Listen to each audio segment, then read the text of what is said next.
Continuamos con la parte decimoprimera, luego veremos la decimosegunda, aunque ambas las hemos puesto en el mismo esquema. Pero la decimoprimera vamos a intentar que llegue hasta la hipótesis para luego en la decimosegunda continuar con lo que son las falacias, los sofismas y los paralogismos. Es una parte también muy interesante. Vamos a ver primero los distintos tipos de argumentación, centrándonos en la argumentación deductiva, la que se centra por lo tanto en las ideas universales, tanto en las premisas como en las conclusiones. Aunque una de las premisas del silogismo ya vimos que sí es particular, pero parte de lo universal para acabar en lo universal. Y no debemos olvidar que esa argumentación que es deductiva, sin embargo, no hay que contraponerla con la forma de argumentar de la ciencia positiva. Aclaramos lo de positivo porque muchas corrientes llaman ciencia a todo, también, por ejemplo, a la lógica. Otras, sin embargo, distinguen claramente lo que son ciencias positivas con el método experimental de las disciplinas que serían de la razón discursiva, de la razón pura. Por eso hemos puesto positivo. Y decimos que es complementario porque la argumentación de la ciencia positiva es inductiva. Hemos visto que lo inductivo es lo que va de lo concreto a lo universal, de lo particular a lo universal. Y esto es lo que hace propiamente la ciencia positiva. Pero no hay que contraponerlo, sino que tienen que estar en diálogo. Porque como vimos ya al principio, todas las ciencias, incluidas las positivas, tienen que regirse por los principios. Los principios filosóficos, los principios teológicos, porque no pueden entrar en contradicción con ellos. No es que tengan que partir de ellos para sus investigaciones, digamos, como método, pero siempre tienen que tenerlos en el horizonte, porque si no, al final van a entrar en caminos que en vez de avanzar en la ciencia positiva, van a retroceder. Bien, pues visto esta complementariedad, ¿qué es una argumentación cierta? Pues una argumentación cierta es cuando las premisas y por lo tanto también las consecuencias están fuera de toda duda. No hay duda ni en las premisas ni en la conclusión. Eso se llama una argumentación cierta. También conviene que distingamos y que sepamos lo que es una argumentación análoga. Se llama argumentación análoga o el argumento de analogía cuando se usa para derivar de alguna cosa lo que ha derivado de otra parecida o lo que hemos negado de una diferente. Y se funda en el principio de que las cosas parecidas tienen causas parecidas y las diferentes causas distintas. El argumento de analogía o la argumentación análoga solo proporciona probabilidad. Es un argumento en este sentido más parecido casi a la inducción que a la propia deducción.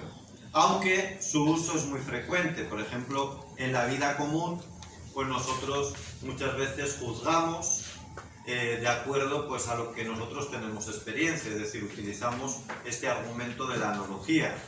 O incluso los poetas, pues algunas de sus metáforas los hacen a través de la analogía. Y también en las ciencias, la analogía proporciona hipótesis que sirven para empezar una investigación, plantean una hipótesis. Y por eso vamos a ver, antes de volver arriba, vamos a ver lo que es una hipótesis. La hipótesis, que alguien nos preguntaba en el diálogo, admite una proposición probable para explicar un hecho. Por lo tanto, solo da probabilidad. Pero cuando el hecho ya nos consta que no se puede explicar de ninguna otra manera, es decir, ya no hay otra explicación posible más que la que yo pensaba como probable, entonces deja de ser hipótesis y pasa a ser cierta y se convierte ya de hipótesis en tesis. Correcto. Uno empieza con una hipótesis que normalmente, como hemos dicho, sacamos por analogía de algo que ya conocemos. Pues yo, pues no sé, he hecho un experimento y luego quiero investigar otra cosa, pero aquel experimento me da una idea, porque hay algo semejante en ambos. Y oye, pues si aquello me resultó, yo por analogía voy a plantear como hipótesis para este nuevo experimento aquello que yo ya conozco. Cuando veo que la única explicación segura que para dar razón de toda la deducción que estoy haciendo, de toda la investigación que estoy haciendo mejor, es lo que yo he partido como hipótesis, pero ya no hay otra probabilidad, ya deja de ser hipótesis y se convierte en tesis. Muy bien. Y cuando la hipótesis no está suficientemente fundada, se llama conjetura. La conjetura es una hipótesis mal fundada o poco fundada. Una hipótesis debe ser razonable, no vale cualquier cosa. Bueno, es que como a mí me gusta pues el calor, voy a partir de que hace calor. No, tiene que tener una probabilidad, tiene que ser razonable. Y en las ciencias naturales y positivas es más probable la hipótesis más sencilla y que explica más cosas. Hay que empezar por ella. Fíjense que estos son argumentos que nos valen pues también para las materias de ciencias, etc.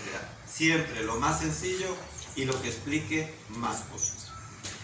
Y ahora volvemos un poco atrás y vamos a ver la diferencia entre la argumentación silogística y la dialéctica y la retórica, siguiendo de nuevo a Aristóteles.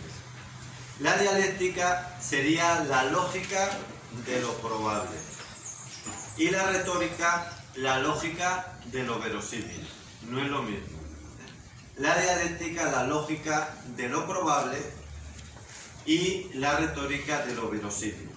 Cuando la conclusión solo es probable, el silogismo, por lo tanto, no es seguro. Es simplemente también probable, no demostrativo. Y entonces, en ese caso, sería dialéctico. Pero cuando el silogismo, además, tampoco es verosímil del todo, pues entonces, es decir, no es cierto del todo, sino solo verosímil, estamos en la retórica. Muy bien, pues ya aclarado estas partes, vamos entonces ahora a entrar en lo que sería la demostración directa, indirecta, a priori y a posteriori. ¿Qué es una demostración directa? Es la que hace ver la verdad de una proposición de manera inmediata. Directamente uno lo ve. La proposición es tan clara que la conclusión es evidente y es prácticamente cierta. La demostración indirecta es por reducción al absurdo, probando que la contraria es falsa siempre. Es algo imposible. Por lo tanto, no demuestras con un argumento positivo, sino que lo que estás demostrando es enseñando que lo contrario es absurdo, ridículo, y por lo tanto no queda otra opción que lo que tú estás presentando. Esta es la indirecta. Y la demostración a priori de una cosa ontológicamente anterior demuestra algo posterior. Es decir, es utilizar argumentos que están dichos en proposiciones anteriores. Tú partes de una conclusión anterior para demostrar algo posterior. Pero si es al contrario, a la inversa, procede desde lo anterior para nuestra experiencia. Y eso es la demostración a posteriori. Pues vamos a dejarlo aquí para centrarnos ahora en lo que serían las falacias, los sofismas y los paralogismos.